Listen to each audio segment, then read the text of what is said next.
केतुआ का बेनिया के तो लागल डाड़ी जी, कवन बरन बेनियाए आवेले बिचाए जी, कवन बरन बेनिया।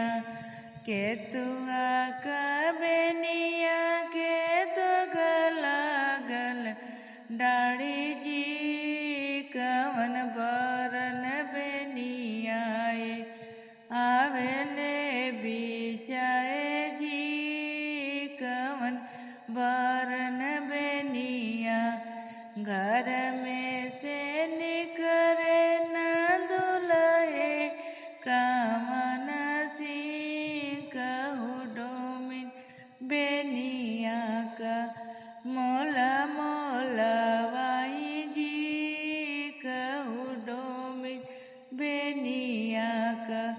कहूँ कहूँ ये प्रभु बेनिया का मोला मोलवाई जी, तो हरि वचन प्रभु लवंग कटाई जी, तो हरि वचन प्रभु बेनिया ले दुल्हा दुल्हन के थमाई जी, कहू धन कैसन बाणी बेनिया बयार जी, कहू धन कैसन बाणी।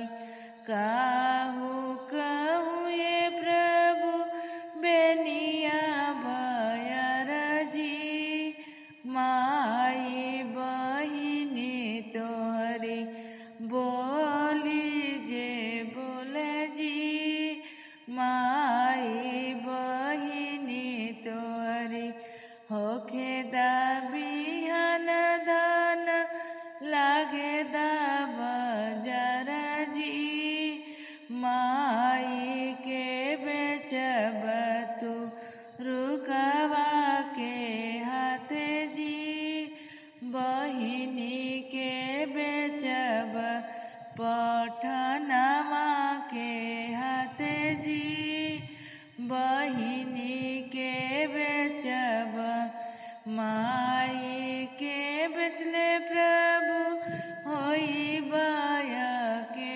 लजी, बहिनी के बेचले प्रभु होई है नामुसी जी, बहिनी के बेचले प्रभु।